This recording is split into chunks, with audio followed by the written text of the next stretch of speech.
Arsenal 3, Aston Villa 1. Mikel Arteta's Arsenal have made it 6 games undefeated, with goals from Thomas Partey, Pierre-Emile Aubameyang and Emile Smith-Rowe putting Aston Villa in the mud. But what exactly were the tactics behind this Arsenal win, and who were the standout performers? Well, smash a like on the video and also do subscribe to the channel if you guys are new. And here are the 5 things that we learned from Arsenal 3, Aston Villa 1.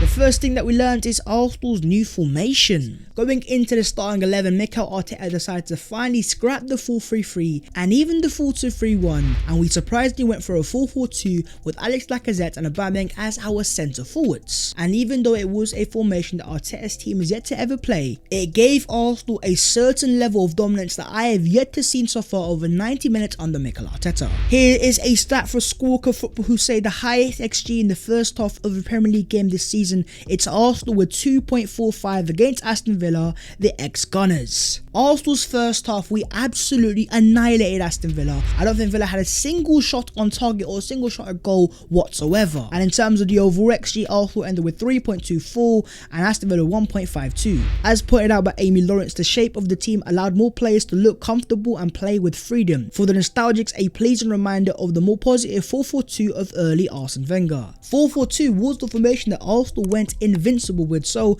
we do have some good history with this formation. But for me, the main thing here was the introduction of Alexandre Lacazette, who had a fantastic game in your boy's opinion. With Lacazette in the team, Arsenal had a far more varied attack, and Lacazette gave Arsenal a better central option. And also with Lacazette in the game, he was able to link up with Aubameyang, and with that player to player, we also saw a far better Pierre-Emile Aubameyang. And this is even shown if you are to look into the Arsenal attacking sides, with Arsenal using all the channels at the right amount and the right amount of balance. And if Arsenal fans were to remember to last season, of course, it was all left-hand side FC. In terms of this game, that was not the case, and you know what, your boy is very impressed by that. And looking into the average positions the Arsenal players were taking up during the game, as you guys can see here, Lacazette was actually playing more as a right half player, just like Martin Odegaard. And it was exactly the same 2-3-5 or 3-2-5 build-up phase, and the only difference is the fact that we were playing Lacazette instead of Martin Odegaard, and Lacazette was just a far bigger threat to Aston Villa. He caused them to get issues, his work rate was immense, and the energy that he transmitted is why Mikel Arteta started him over Odegaard in the first place. In terms of Martin Odegaard himself, according to reliable Norwegian journalist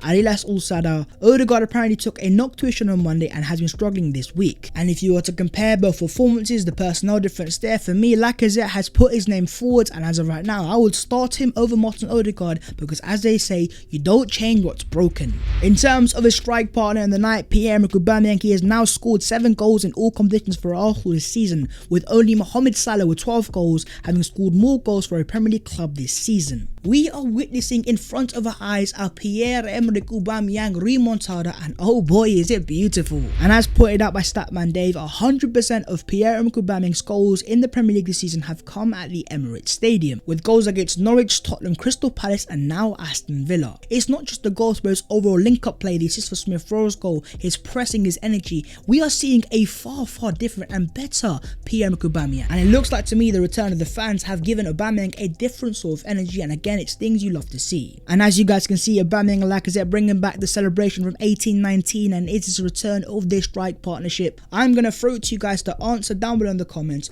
Would you guys keep Lacazette in the team and keep it with the 4-4-2? Moving on to the second thing, and that is Emile Smith-Rowe's excellence. ESR, the Croydon KDB, put in a standout man of the match performance. And in terms of the stats, 66 touches, 45 completed passes, 4 out of 6 ground duels won, 4 chances created, 2 shots, 1 on target, and the second time this season that he's both scored and assisted in a Premier League game. Are we finally seeing ESR add the goals and assists to his game? Because if that is the case, then oh boy am I a very excited fan. Because in terms of Smith-Rowe's overall ability, his technical prowess, his pace and power, he's got all of that in lockdown. The only thing he was lacking was a consistent goal and assist. And as pointed out by Statman Dave, Emile Smith-Rowe has now been directly involved in 4 goals in his last 3 home games, with a goal and assist against Tottenham and an assist and a goal against Aston Villa, really stepping up this season. Beautiful scenes, ESR, but now what we need is consistency, because if he can add that to his game, then oh boy do we have a cheeky little player.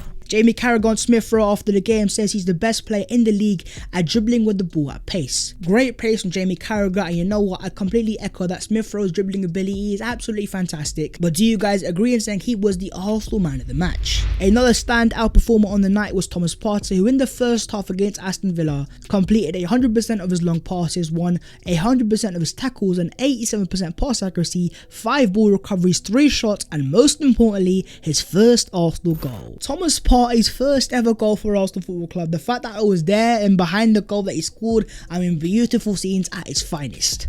And now that Partey does have his first goal in an Arsenal shirt, potentially we could see some more goals. I mean, in this game alone, he could have had a hat-trick in that first half. Not only did he score that goal, but he also hit the bar once and also had another run to the near post with a header just go over the bar. Has Thomas Partey finally unlocked his inner Frank Lampard? Well, I guess we're going to have to wait and see. Moving on to the third thing, and that is Nuno Tavares steps up. In this game, it was Nuno Tavares' first ever start in the Premier League, and oh boy, was he impressive. In terms of KT, of course, he was not involved in the Arsenal matchday squad, and that is mainly down to a calf injury picked up in training. But in this game, I didn't really feel KT's absence because Tavares really did step up. And as Aubameyang has pointed out, Tavares ran further than any other player against Aston Villa and also posted the fastest speed of the game.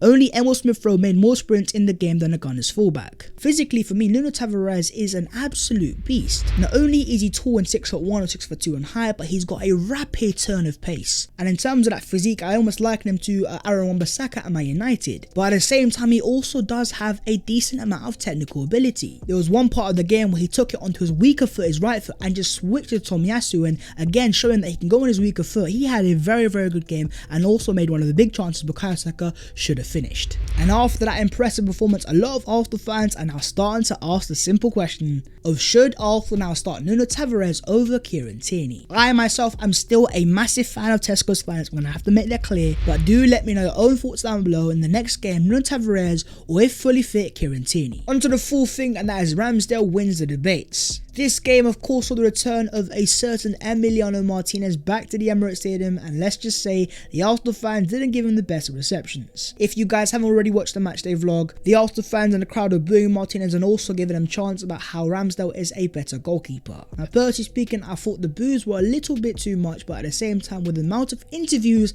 my man has given, I can kind of somewhat see the Arsenal fans' frustration. And also in terms of last year, was the whole debate of Leno versus Martinez, and quite clearly Martinez was the winner. I'm not going to say that Ramsdale is a better keeper, but in terms of the whole Leno versus Martinez for the Arsenal #1 debate, the real winner here is Aaron Ramsdale, who once again puts in a top performance playing out of the back. His passing range, watching alive, oh my god, it is insane.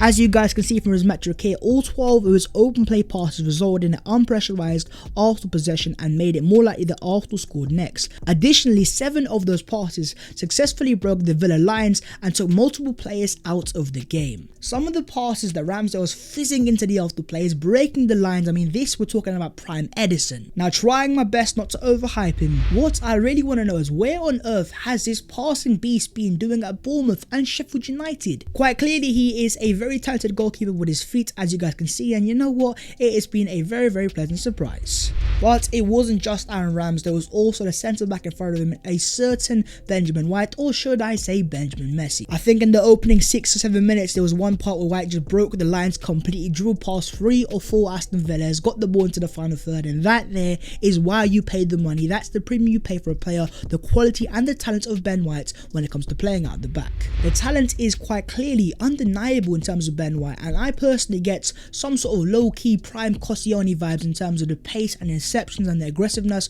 that I've seen so far from Benjamin White in an Arsenal shirt. In terms of Takehiro Tomiyasu, well, he made more ball recoveries with 8 and more clearances with 7 than any other Arsenal player against Aston Villa. Much more like it, Tommy once again putting in a solid performance in an Arsenal shirt. In terms of the trio so far of Ramsdale, Tomiyasu and White, all players that Arsenal signed in the summer transfer window, let me know your own thoughts down below in the comments on what we made so far of the signings and how they've settled in to an Arsenal shirt. And moving on to the fifth and final thing, and that's Arteta's Arsenal players respond. Even though Arsenal were 5 games undefeated for me, this was a make or break game for Mikel Arteta, and he needed that win and he got it. And my real fear was that this was going to be Mikel Arteta's almost Eintracht Frankfurt defeat, the defeat that of course saw Unai Emery get sacked towards the end of his Arsenal career, because that game was also following a 2-2 draw against Southampton, where we saw a last minute equaliser from Alexandre Lacazette, just like we saw against Crystal Palace on Monday. But of course that was not the case. Arsenal players responded and they fought for the Arsenal manager, putting in a dominant performance. And as you guys can see here, Arsenal faced no shots in the first half of a Premier League game for the first time since Arsene Wenger's final home game in May 2018. Dominance FC. Oh boy, Arsenal, could I get used to that type of performance? Because now you've shown you can do it against a decent little team in Villa. I want to see more and more of that. A common thing in most games this season has been the fact that Arsenal starts off pretty quickly, and we did it once again in this game. But the difference between this game and the Crystal Palace game was the fact that Arsenal sustained the pressure for the entire 45 and even moving into the second half. And in terms of Arteta, with his full Arsenal team on paper, that's 6 games with them, 4 wins and 2 draws, and still unbeaten. And as it stands, Arsenal, and as of right now, Arsenal I believe are only 1 point off the top 4 as well. So as it right now, positive stats, positive signs. That's what I want to see as an Arsenal fan. I can't tell you guys enough of how much I hate negative energy and negative speaking about my club. I want to be positive, I want to be happy, I want to see a smile on my face and your guys' faces. But the next thing for me is quite clear and it's quite obvious. Can we see this on a far more consistent basis, which is my biggest fear, especially with the young team that Arsenal already have. And even the Man City manager Pep Guardiola has noticed Arsenal, saying today in his post-match press conference, saying that Arsenal are growing 1 game a week, they will be there. Now ironically, Arsenal did play 2 games this week, but the point that Pep is trying to make here is that he believes that Arsenal is going to be in the race for the top 4. Now in terms of your boy, of course I'm skeptical, but in terms of Pep Guardiola, he is a footballing genius, a footballing icon, so if he speaks, I might just have to listen. But as always, I'd love to know your own thoughts on this Arsenal performance in isolation down below in the comments, and let me know where do you think Arsenal are realistically going to finish. Do you agree with Pep Guardiola? But that is the video. If you guys have enjoyed, make sure to go down there and smash a like on the video, and also do subscribe to the channel if you guys are new. If you want to follow your boy on them social medias, then the links will be also down below in the description. But that was the 5 things we learned from Arsenal 3, Aston Villa 1. It's things you love to see, and Emile Martinez, with all the respect, you're gonna have to hold that in a bit.